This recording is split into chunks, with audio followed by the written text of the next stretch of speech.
this case. Keith Hollihan. Keith Hollihan is the author of The Four Stages of Cruelty, a Publisher's Weekly Best Book of the Year in 2010. The forthcoming novel, Flagged Victor, and the forthcoming paired novella, Gamification / Sea Monkeys, sounds amazing.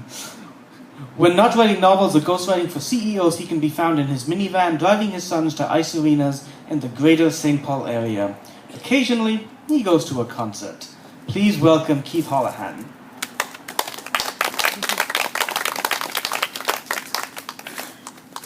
Thanks. Thank you, Satish. Thank you, everybody. It's really nice to be here. I guess I'm the X Factor. I'm not in the St. Paul Almanac. And I'm fairly, I've been in St. Paul about the same amount of time as Satish. And this book, which just came out a few weeks ago in Canada, called Flagged Victor. It's my second novel. It is set in Halifax, Nova Scotia. So it's kind of a love letter to that city. And it's based, Satish made a comment about whether it was fiction or nonfiction. This is a real blurring of fiction and lies, based on a true story about some friends of mine who robbed banks when we were younger, and that was a story I felt like I had to tell at some point. So I'm going to read two short scenes from them. I'm actually, I haven't read these before, but I'm interested in seeing how they go over. And I'm actually reading in Halifax this weekend, so I'm really excited about doing that. And so here's a taste of this book. Set in the 1980s, two young males, kind of lots of profanity in here, so I'm going to do some self-editing as I go along to preserve the neighborhood cafe feel here, but you'll get the gist of it. One of our favorite movies back then was Butch Cassidy and the Sundance Kid. We watched it on video in my basement using a Betamax machine my father had pilfered from the bank where he worked. Since he was the district manager, that wasn't considered stealing. We identified with the two romantic outlaws who shared our grim sense of humor. Like Newman and Redford, we were both blonde, virile, and irresistible to women. Although we had not yet robbed any trains, we figured we might someday, and we would enjoy it as much as Butch and Sundance. And we knew, without declaring it, which parts we'd play when it happened. Chris, the charismatic schemer with vision, me, the reluctant but loyal sidekick. We even knew the differing emotions we'd experience. A persistent anxiety on my part, a love of adventure on his, a bitter-sounding but actually friendly repartee between the one with the plans and the one with the skeptical doubts. The way desperate, arm-flailing leaps into rivers always end with a joyful splash and escape. Actually, the ending of the film was something we argued strongly about. It was blatantly clear to me that Butch and Sundance are completely screwed when they're holed up in the hacienda by Bolivian soldiers. Admittedly, there's never any hard evidence of this. When Butch and Sundance reload their pistols and rush out, the moving picture fixes suddenly into an unmoving frame. And the last we see of the two friends is a shot of them side by side, locked in a running crouch, guns blazing eternally. It was all very impressive. What a cool way to die, I said to Chris. I meant it. I'd be proud to die like that, heroically meeting my fate side by side with a best friend, rather than huddling like a coward, hoping to escape the inevitable. But Chris had a different take. What do you mean die, he asked. Who says they're dead? I scoffed at his lame humor, but then I saw he wasn't joking. Naturally, I rose to the bait. Of course they're dead, you moron. They're surrounded by thousands of pissed-off, gun-toting badasses. Chris disagreed. In fact, he utterly denied what he called my interpretation. To settle matters, we reversed and played the ending over and over, the Betamax whirring and clinking with each repeat performance. Calmly, Chris asked, "Did you see anyone die?" Frustrated, I answered, "No, but they're dead." Reasonably, Chris suggested, "Prove it." Increasingly emotional, I declared it obvious. There's no way they can make it. They might have survived tight spots before, but this time they're dead. Socratically, he continued my education. How do you know? Desperately, I went literary. That's why the camera freezes up, to show the end of their journey together, to stop the constant movement, to prove to anyone with half a brain that they're finally totally dead. I'm not sure I believe my own argument as convincingly as I tried to lay it on. It was the kind of premise a master debater, and God knows I did my share of that, throws out with utter conviction in order to baffle an opponent and score a cheap point. At the same time, I wondered suddenly what had been the reason behind the mysterious freeze-frame shot. There was a deeper mystery in that aesthetic choice, and I was not sure I understood it. Not to be out-scholared, Chris turned my film school argument upside down. You've got it wrong. They only froze the camera so they can duck, drop out of the frame, and sneak off. This was so provocatively ridiculous that I lost my shit. Chris, they're dead. I bet they're back in the US before the credits even stop rolling, robbing another train, getting ready for the sequel. They're hanging by their ankles from some tree limb with their throats cut, enjoying a whiskey, watching the sunset somewhere, shooting cans off a fence.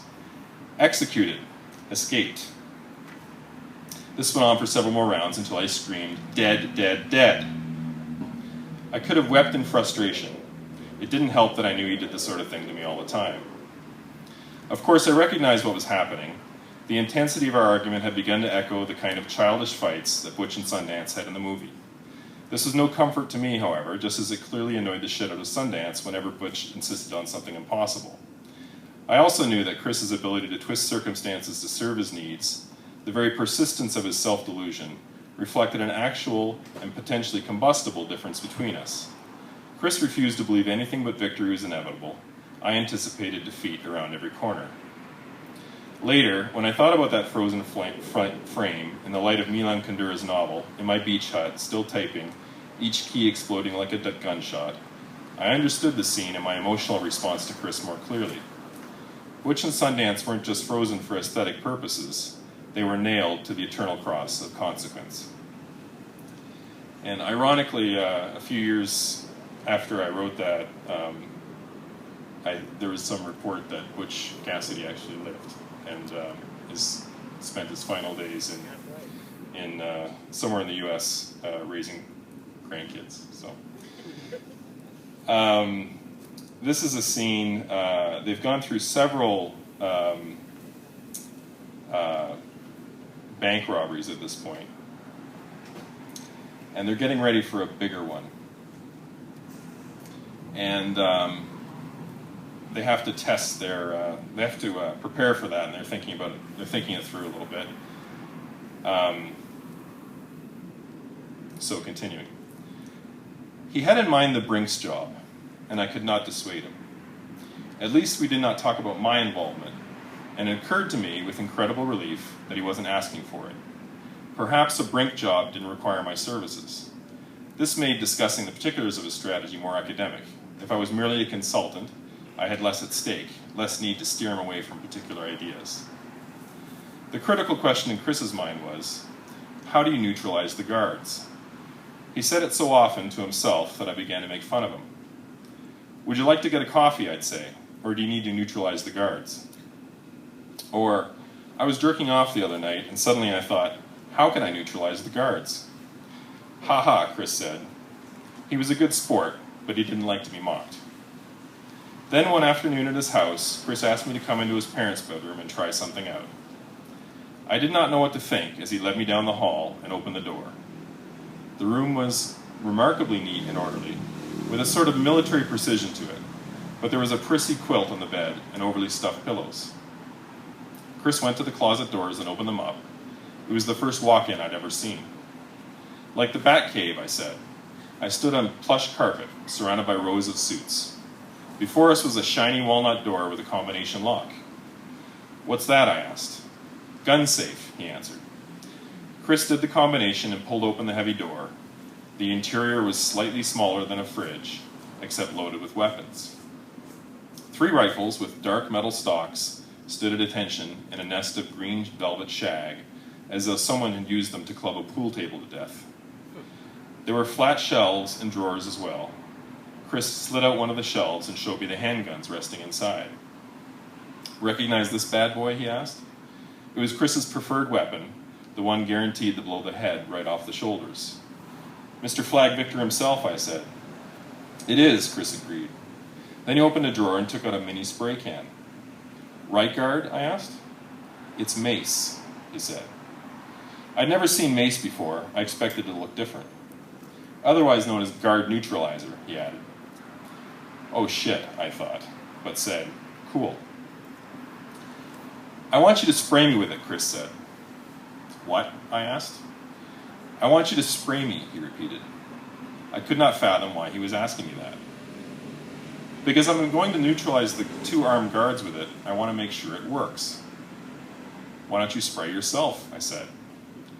I can't pull the trigger. I tried. So I need you to do it. Blast away, big boy. Jesus, what do I do? Just point it at my face and press the trigger. At your face? Where else? I held the can and hesitated. Really? Chicks do this, he insisted. The magic word. I took a step back and lifted the can and aimed it at his face. His eyes were absurdly wide open. At least close your eyes. No, he grunted between clenched teeth. Do it. So I did. It was not unlike my first frog kill from long ago, but unlike then when my aim had been true, this time I was way off. The spray shot out from the can in an unexpected arc over Chris's shoulder like a stream of confetti.